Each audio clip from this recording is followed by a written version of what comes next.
Passepartout was delighted. His master's last exploit, the consequences of which he ignored, enchanted him. Never had the crew seen so jolly and dexterous a fellow.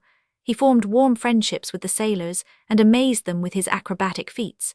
He thought they managed the vessel like gentlemen, and that the stokers fired up like heroes. His loquacious good humor infected everyone. He had forgotten the past, its vexations and delays. He only thought of the end, so nearly accomplished, and sometimes he boiled over with impatience as if heated by the furnaces of the Henrietta. Often, also, the worthy fellow revolved around Fix, looking at him with a keen, distrustful eye, but he did not speak to him, for their old intimacy no longer existed. Fix, it must be confessed, understood nothing of what was going on. The conquest of the Henrietta, the bribery of the crew, Fogg managing the boat like a skilled seaman, amazed and confused him. He did not know what to think, for after all, a man who began by stealing £55,000 might end by stealing a vessel, and Fix was not unnaturally inclined to conclude that the Henrietta, under Fogg's command, was not going to Liverpool at all, but to some part of the world where the robber, turned into a pirate, would quietly put himself in safety. The conjecture was at least a plausible one, and the detective began to seriously regret that he had embarked on the affair. As for Captain Speedy, he continued to howl and growl in his cabin, and Passepartout, whose duty it was to carry him his meals, courageous as he was, took the greatest precautions. Mr. Fogg did not seem even to know that there was a captain on board. On the 13th they passed the edge of the banks of Newfoundland, a dangerous locality. During the winter especially there are frequent fogs and heavy gales of wind. Ever since the evening before the barometer, suddenly falling, had indicated an approaching change in the atmosphere, and during the night the temperature varied, the cold became sharper, and the wind veered to the southeast. This was a misfortune. Mr. Fogg, in order not to deviate from his course, furled his sails and increased the force of the steam, but the vessel's speed slackened, owing to the state of the sea, the long waves of which broke against the stern. She pitched violently, and this retarded her progress. The breeze little by little swelled into a tempest, and it was to be feared that the Henrietta might not be able to maintain herself upright on the waves. Passepartout's visage darkened with the skies, and for 2 days the poor fellow experienced constant fright. But Phileas Fogg was a bold mariner, and knew how to maintain headway against the sea, and he kept on his course without even decreasing his steam. The Henrietta, when she could not rise upon the waves, crossed them, swamping her deck but passing safely. Sometimes the screw rose out of the water, beating its protruding end, when a mountain of water raised the stern above the waves, but the craft always kept straight ahead. The wind, however, did not grow as boisterous as might have been feared. It was not one of those tempests which burst and rush on with a speed of 90 miles an hour. It continued fresh, but unhappily it remained obstinately in the southeast, rendering the sails useless. The 16th of December was the 75th day since Phileas Fogg's departure from London, and the Henrietta had not yet been seriously delayed. Half of the voyage was almost accomplished, and the worst localities had been passed. In summer, success would have been well nigh certain. In winter, they were at the mercy of the bad season. Passepartout said nothing, but he cherished hope in secret, and comforted himself with the reflection that if the wind failed them, they might still count on the steam. On this day the engineer came on deck, went up to Mr. Fogg, and began to speak earnestly with him. Without knowing why it was a presentiment, perhaps Passepartout became vaguely uneasy. He would have given one of his ears to hear with the other what the engineer was saying. He finally managed to catch a few words, and was sure he heard his master say, "You are certain of what you tell me?" "Certain, sir," replied the engineer. "You must remember that since we started we have kept up hot fires in all our furnaces, and though we had coal enough to go on short steam from New York to Bordeaux, we haven't enough to go with all steam from New York to Liverpool." "I will consider," replied Mr. Fogg. Passepartout understood it all. He was seized with mortal anxiety. The coal was giving out. "Ah, if my master can get over that," muttered he, "he'll be a famous man." He could not help imparting to Fix what he had overheard. "Then you believe that we really are going to Liverpool?" "Of course." "Ass," replied the detective, shrugging his shoulders and turning on his heel. Passepartout was on the point of vigorously resenting the epithet, the reason of which he could not for the life of him comprehend. But he reflected that the unfortunate Fix was probably very much disappointed and humiliated in his self-esteem, after having so awkwardly followed a false scent around the world, and refrained.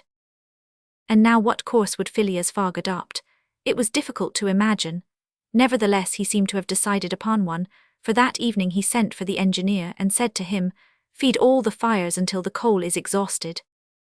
A few moments after, the funnel of the Henrietta vomited forth torrents of smoke. The vessel continued to proceed with all steam on, but on the 18th, the engineer, as he had predicted, announced that the coal would give out in the course of the day. "Do not let the fires go down," replied Mr. Fogg. "Keep them up to the last, let the valves be filled." Towards noon Phileas Fogg, having ascertained their position, called Passepartout, and ordered him to go for Captain Speedy. It was as if the honest fellow had been commanded to unchain a tiger. He went to the poop, saying to himself, "He will be like a madman." In a few moments, with cries and oaths, a bomb appeared on the poop deck. The bomb was Captain Speedy. It was clear that he was on the point of bursting. "Where are we?" were the first words his anger permitted him to utter. Had the poor man been an apoplectic, he could never have recovered from his paroxysm of wrath. "Where are we?" he repeated with purple face. 707 miles from Liverpool," replied Mr. Fogg with imperturbable calmness. "Pirate," cried Captain Speedy, "I have sent for you, sir." "Pickeroons." "Sir," continued Mr. Fogg, "to ask you to sell me your vessel." "No, by all the devils, no." "But I shall be obliged to burn her." "Burn the Henrietta?" "Yes, at least the upper part of her. The coal has given out." "Burn my vessel," cried Captain Speedy, who could scarcely pronounce the words. "A vessel worth $50,000. "Here are 60,000, replied Phileas Fogg, handing the captain a roll of bank bills. This had a prodigious effect on Andrew Speedy. An American can scarcely remain unmoved at the sight of $60,000. The captain forgot in an instant his anger, his imprisonment, and all his grudges against his passenger. The Henrietta was 20 years old. It was a great bargain. The bomb would not go off after all. Mr. Fogg had taken away the match. "And I shall still have the iron hull," said the captain in a softer tone. "The iron hull and the engine, is it agreed?" "Agreed." And Andrew Speedy, seizing the banknotes, counted them and consigned them to his pocket. During this colloquy, Passepartout was as white as a sheet, and Fix seemed on the point of having an apoplectic fit. Nearly £20,000 had been expended, and Fogg left the hull and engine to the captain, that is, near the whole value of the craft. It was true, however, that £55,000 had been stolen from the bank. When Andrew Speedy had pocketed the money, Mr. Fogg said to him, "Don't let this astonish you, sir. You must know that I shall lose £20,000 unless I arrive in London by 9:15 on the evening of the 21st of December. I missed the steamer at New York, and as you refused to take me to Liverpool—" "And I did well," cried Andrew Speedy, "for I have gained at least $40,000 by it." He added more sedately, "Do you know one thing, Captain Fogg? Captain Fogg, you've got something of the Yankee about you." And having paid his passenger what he considered a high compliment, he was going away when Mr. Fogg said, "The vessel now belongs to me." "Certainly, from the keel to the truck of the masts, all the wood, that is." "Very well, have the interior seats, bunks and frames pulled down and burn them." It was necessary to have dry wood to keep the steam up to the adequate pressure, and on that day the poop, cabins, bunks and the spare deck were sacrificed. On the next day, the 19th of December, the masts, rafts and spars were burned. The crew worked lustily, keeping up the fires. Passepartout hewed, cut and sawed away with all his might. There was a perfect rage for demolition. The railings, fittings, the greater part of the deck, and top sides disappeared on the 20th, and the Henrietta was now only a flat hulk. But on this day they sighted the Irish coast and Fastnet Light. By 10 in the evening they were passing Queenstown. Phileas Fogg had only 24 hours more in which to get to London. That length of time was necessary to reach Liverpool with all steam on, and the steam was about to give out altogether. "Sir," said Captain Speedy, who was now deeply interested in Mr. Fogg's project, "I really commiserate you. Everything is against you. We are only opposite Queenstown." "Ah," said Mr. Fogg, "is that place where we see the lights Queenstown?" "Yes." "Can we enter the harbour?" "Not under 3 hours, only at high tide." "Stay," replied Mr. Fogg calmly, without betraying in his features that by a supreme inspiration he was about to attempt once more to conquer ill fortune. Queenstown is the Irish port at which the transatlantic steamers stop to put off the mails. These mails are carried to Dublin by express trains, always held in readiness to start. From Dublin they are sent on to Liverpool by the most rapid boats, and thus gain 12 hours on the Atlantic steamers. Phileas Fogg counted on gaining 12 hours in the same way. Instead of arriving at Liverpool the next evening by the Henrietta, he would be there by noon, and would therefore have time to reach London before 9:15 in the evening. The Henrietta entered Queenstown harbour at 1 o'clock in the morning, it then being high tide, and Phileas Fogg, after being grasped heartily by the hand by Captain Speedy, left that gentleman on the levelled hulk of his craft, which was still worth half what he had sold it for. The party went on shore at once. Fix was greatly tempted to arrest Mr. Fogg on the spot, but he did not. Why, what struggle was going on within him? Had he changed his mind about his man? Did he understand that he had made a grave mistake? He did not, however, abandon Mr. Fogg. They all got upon the train, which was just ready to start at 1:30. At dawn of day they were in Dublin, and they lost no time in embarking on a steamer which, disdaining to rise upon the waves, invariably cut through them. Phileas Fogg at last disembarked on the Liverpool quay, at 20 minutes before 12, 21st December. He was only 6 hours distant from London. But at this moment Fix came up, put his hand upon Mr. Fogg's shoulder, and showing his warrant said, "You are really Phileas Fogg?" "I am. I arrest you in the Queen's name." Chapter 34, in which Phileas Fogg at last reaches London. Phileas Fogg was in prison. He had been shut up in the custom house, and he was to be transferred to London the next day. Passepartout, when he saw his master arrested, would have fallen upon Fix had he not been held back by some policemen. Aouda was thunderstruck at the suddenness of an event which she could not understand. Passepartout explained to her how it was that the honest and courageous Fogg was arrested as a robber. The young woman's heart revolted against so heinous a charge, and when she saw that she could attempt to do nothing to save her protector, she wept bitterly. As for Fix, he had arrested Mr. Fogg because it was his duty, whether Mr. Fogg were guilty or not. The thought then struck Passepartout that he was the cause of this new misfortune. Had he not concealed Fix's errand from his master? When Fix revealed his true character and purpose, why had he not told Mr. Fogg? If the latter had been warned, he would no doubt have given Fix proof of his innocence, and satisfied him of his mistake. At least, Fix would not have continued his journey at the expense and on the heels of his master, only to arrest him the moment he set foot on English soil. Passepartout wept till he was blind, and felt like blowing his brains out. Aouda and he had remained, despite the cold, under the portico of the custom house. Neither wished to leave the place, both were anxious to see Mr. Fogg again. That gentleman was really ruined, and that at the moment when he was about to attain his end. This arrest was fatal. Having arrived at Liverpool at 20 minutes before 12 on the 21st of December, he had till 9:15 that evening to reach the Reform Club, that is, 9 hours and a quarter. The journey from Liverpool to London was 6 hours. If anyone at this moment had entered the custom house, he would have found Mr. Fogg seated, motionless, calm, and without apparent anger, upon a wooden bench. He was not, it is true, resigned, but this last blow failed to force him into an outward betrayal of any emotion. Was he being devoured by one of those secret rages, all the more terrible because contained, and which only burst forth with an irresistible force at the last moment?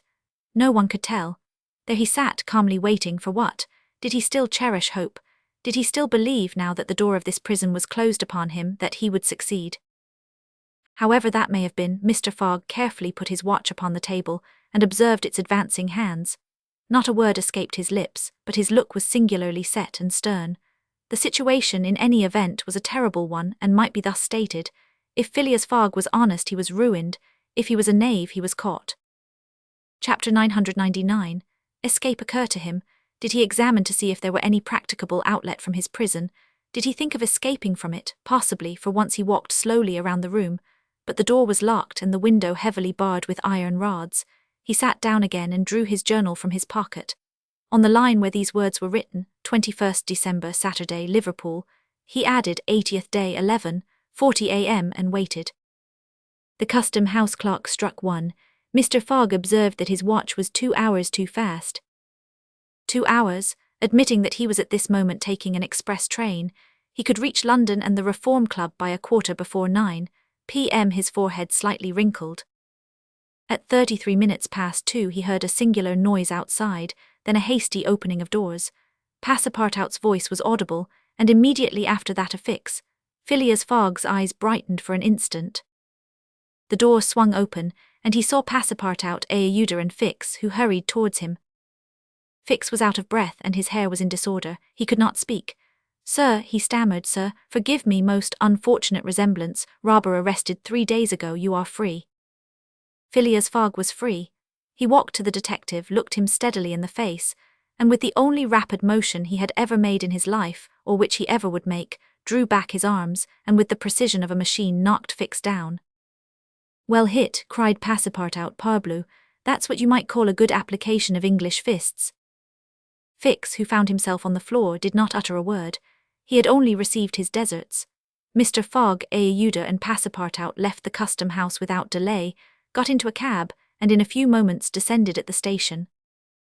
Phileas Fogg asked if there was an express train about to leave for London. It was 40 minutes past 2. The express train had left 35 minutes before. Phileas Fogg then ordered a special train. There were several rapid locomotives on hand, but the railway arrangements did not permit the special train to leave until 3 o'clock. At that hour Phileas Fogg, having stimulated the engineer by the offer of a generous reward, at last set out towards London with Aouda and his faithful servant. It was necessary to make the journey in 5 hours and a half, and this would have been easy on a clear road throughout. But there were forced delays, and when Mr. Fogg stepped from the train at the terminus, all the clocks in London were striking 10 minutes before 9. Having made the tour of the world, he was behindhand 5 minutes. He had lost the wager. Chapter 35, in which Phileas Fogg does not have to repeat his orders to Passepartout twice. The dwellers in Savile Row would have been surprised the next day if they had been told that Phileas Fogg had returned home.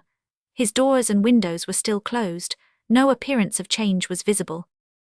After leaving the station, Mr. Fogg gave Passepartout instructions to purchase some provisions, and quietly went to his domicile. He bore his misfortune with his habitual tranquillity, ruined, and by the blundering of the detective. After having steadily traversed that long journey, overcome 100 obstacles, braved many dangers, and still found time to do some good on his way, to fail near the goal by a sudden event which he could not have foreseen, and against which he was unarmed, it was terrible. But a few pounds were left of the large sum he had carried with him. There only remained of his fortune the £20,000 deposited at Barings, and this amount he owed to his friends of the Reform Club.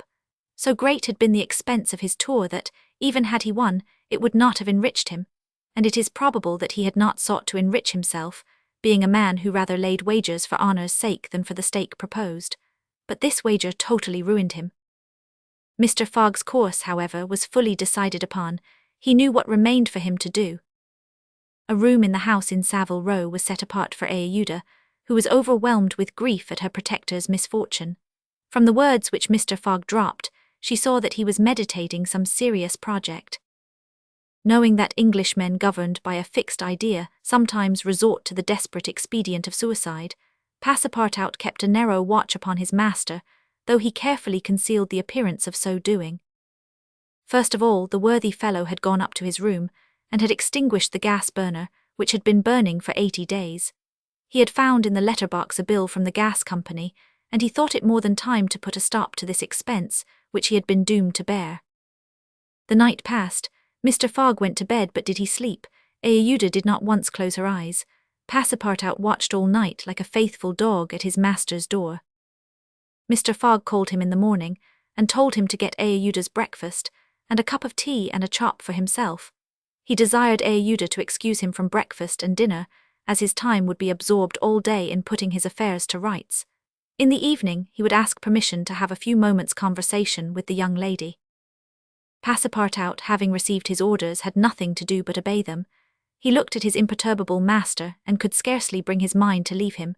His heart was full, and his conscience tortured by remorse, for he accused himself more bitterly than ever of being the cause of the irretrievable disaster. Yes, if he had warned Mr. Fogg, and had betrayed Fix's projects to him, his master would certainly not have given the detective passage to Liverpool, and then Passepartout could hold in no longer.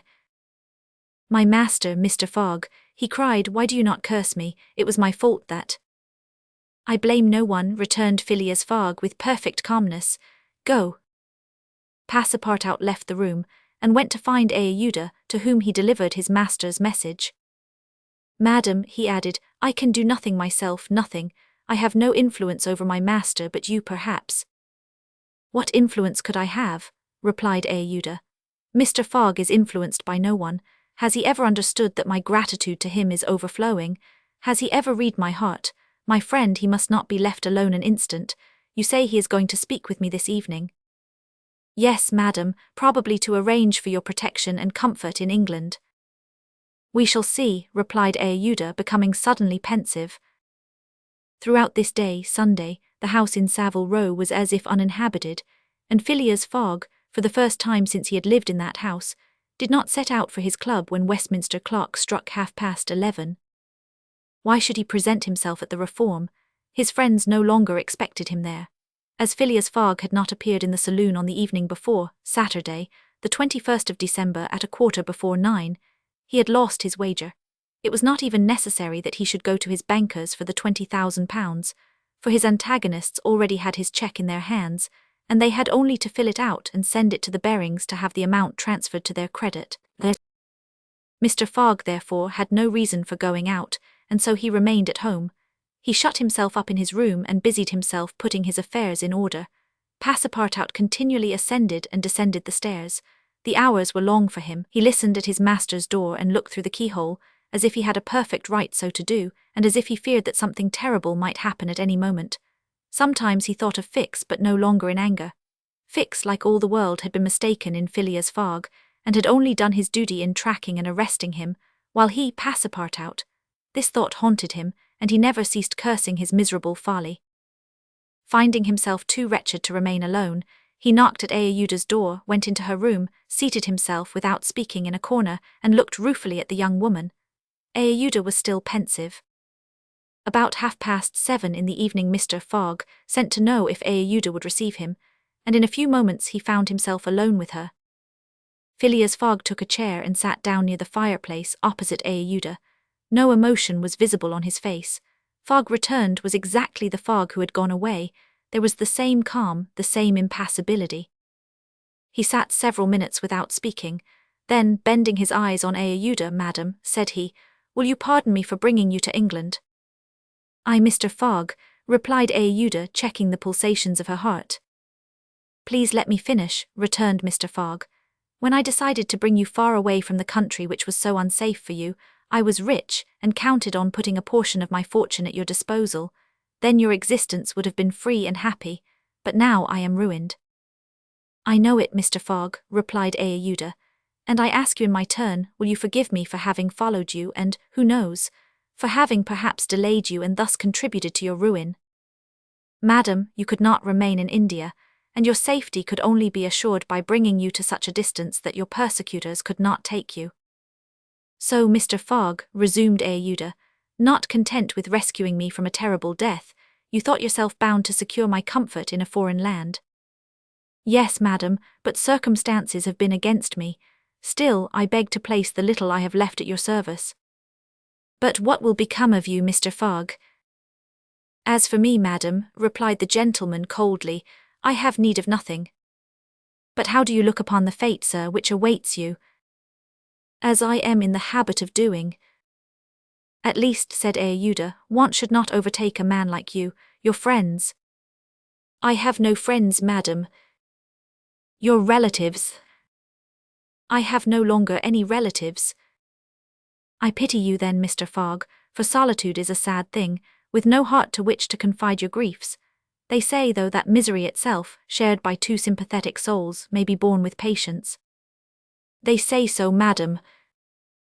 "Mr. Fogg," said Aouda, rising and seizing his hand, "do you wish at once a kinswoman and friend? Will you have me for your wife?" Mr. Fogg at this rose in his turn. There was an unwonted light in his eyes and a slight trembling of his lips. Aouda looked into his face. The sincerity, rectitude, firmness, and sweetness of this soft glance of a noble woman, who could dare all to save him to whom she owed all, at first astonished, then penetrated him. He shut his eyes for an instant as if to avoid her look. When he opened them again, "I love you," he said simply. "Yes, by all that is holiest, I love you, and I am entirely yours." "Ah," cried Aeuda, pressing his hand to her heart. Passepartout was summoned and appeared immediately. Mr. Fogg still held Aeuda's hand in his own. Passepartout understood, and his big, round face became as radiant as the tropical sun at its zenith. Mr. Fogg asked him if it was not too late to notify the Reverend Samuel Wilson of Marylebone Parish that evening. Passepartout smiled his most genial smile and said, "Never too late." It was 5 minutes past 8. "Will it be for tomorrow Monday?" "For tomorrow Monday," said Mr. Fogg, turning to Aeuda. "Yes, for tomorrow Monday," she replied. Passepartout hurried off as fast as his legs could carry him. Chapter 36, in which Phileas Fogg's name is once more at a premium on change. It is time to relate what a change took place in English public opinion when it transpired that the real bank robber, a certain James Strand, had been arrested on the 17th day of December at Edinburgh. 3 days before, Phileas Fogg had been a criminal who was being desperately followed up by the police. Now he was an honourable gentleman, mathematically pursuing his eccentric journey round the world. The papers resumed their discussion about the wager. All those who had laid bets for or against him revived their interest as if by magic. The Phileas Fogg bonds again became negotiable, and many new wagers were made. Phileas Fogg's name was once more at a premium on change. His 5 friends of the Reform Club passed these 3 days in a state of feverish suspense. Would Phileas Fogg, whom they had forgotten, reappear before their eyes? Where was he at this moment? The 17th of December, the day of James Strand's arrest, was the 76th since Phileas Fogg's departure, and no news of him had been received. Was he dead? Had he abandoned the effort, or was he continuing his journey along the route agreed upon? And would he appear on Saturday, the 21st of December, at 9:15 in the evening, on the threshold of the Reform Club saloon? The anxiety in which for 3 days London society existed cannot be described. Telegrams were sent to America and Asia for news of Phileas Fogg. Messengers were dispatched to the house in Savile Row morning and evening. No news. The police were ignorant what had become of the detective, Fix, who had so unfortunately followed up a false scent.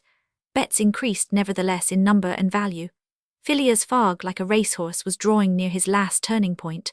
The bonds were quoted, no longer at 100 below par, but at 20, at 10, and at 5, and paralytic old Lord Albemarle bet even in his favour. A great crowd was collected in Pall Mall and the neighbouring streets on Saturday evening. It seemed like a multitude of brokers permanently established around the Reform Club. Circulation was impeded, and everywhere disputes, discussions, and financial transactions were going on. The police had great difficulty in keeping back the crowd, and as the hour when Phileas Fogg was due approached, the excitement rose to its highest pitch.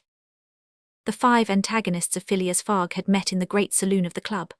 John Sullivan and Samuel Fallentin, the bankers, Andrew Stewart, the engineer, Gauthier Ralph, the director of the Bank of England, and Thomas Flanagan, the brewer, one and all waited anxiously. When the clock indicated 20 minutes past 8, Andrew Stewart got up, saying, "Gentlemen, in 20 minutes the time agreed upon between Mr. Fogg and ourselves will have expired." "What time did the last train arrive from Liverpool?" asked Thomas Flanagan. "At 23 minutes past 7, replied Gauthier Ralph, "and the next does not arrive till 10 minutes after 12. "Well, gentlemen," resumed Andrew Stewart, "if Phileas Fogg had come in the 7:23 train he would have got here by this time. We can therefore regard the bet as won." "Wait, don't let us be too hasty," replied Samuel Fallentin. "You know that Mr. Fogg is very eccentric. His punctuality is well known. He never arrives too soon or too late, and I should not be surprised if he appeared before us at the last minute." "Why," said Andrew Stewart nervously, "if I should see him I should not believe it was he." "The fact is," resumed Thomas Flanagan, "Mr. Fogg's project was absurdly foolish. Whatever his punctuality, he could not prevent the delays which were certain to occur, and a delay of only 2 or 3 days would be fatal to his tour. Observe, too," added John Sullivan, "that we have received no intelligence from him, though there are telegraphic lines all along his route." "He has lost, gentlemen," said Andrew Stewart. "He has 100 times lost. You know besides that the China, The only steamer he could have taken from New York to get here in time arrived yesterday. I have seen a list of the passengers, and the name of Phileas Fogg is not among them. Even if we admit that fortune has favored him, he can scarcely have reached America. I think he will be at least 20 days behindhand, and that Lord Albemarle will lose a cool 5,000. It is clear, replied Gauthier Ralph, and we have nothing to do but to present Mr. Fogg's cheque at Bearings tomorrow. At this moment, the hands of the club clock pointed to 20 minutes to 9. 5 minutes more, said Andrew Stuart. The five gentlemen looked at each other. Their anxiety was becoming intense, but not wishing to betray it, they readily assented to Mr. Fallentin's proposal of a rubber. I wouldn't give up my 4,000 of the bet, said Andrew Stuart as he took his seat, for 3,999. The clock indicated 18 minutes to 9. The players took up their cards, but could not keep their eyes off the clock. Certainly, however secure they felt, minutes had never seemed so long to them. 17 minutes to 9, said Thomas Flanagan as he cut the cards which Ralph handed to him. Then there was a moment of silence. The great saloon was perfectly quiet, but the murmurs of the crowd outside were heard, with now and then a shrill cry. The pendulum beat the seconds, which each player eagerly counted as he listened with mathematical regularity. 16 minutes to 9, said John Sullivan in a voice which betrayed his emotion. 1 minute more and the wager would be won. Andrew Stuart and his partners suspended their game. They left their cards and counted the seconds. At the 40th second, nothing. At the 50th, still nothing. At the 55th, a loud cry was heard in the street, followed by applause, hurrahs, and some fierce growls. The players rose from their seats. At the 57th second, the door of the saloon opened, and the pendulum had not beat the 60th second when Phileas Fogg appeared, followed by an excited crowd who had forced their way through the club doors, and in his calm voice said, "Here I am, gentlemen." Chapter 37, in which it is shown that Phileas Fogg gained nothing by his tour around the world, unless it were happiness. Yes, Phileas Fogg in person. The reader will remember that at 5 minutes past 8 in the evening, about 25 hours after the arrival of the travellers in London, Passepartout had been sent by his master to engage the services of the Reverend Samuel Wilson in a certain marriage ceremony, which was to take place the next day. Passepartout went on his errand enchanted. He soon reached the clergyman's house but found him not at home. Passepartout waited a good 20 minutes, and when he left the reverend gentleman, it was 35 minutes past 8. But in what a state he was! With his hair in disorder, and without his hat, he ran along the street as never man was seen to run before, overturning passers-by, rushing over the sidewalk like a waterspout. In 3 minutes he was in Savile Row again, and staggered back into Mr. Fogg's room. He could not speak. "What is the matter?" asked Mr. Fogg.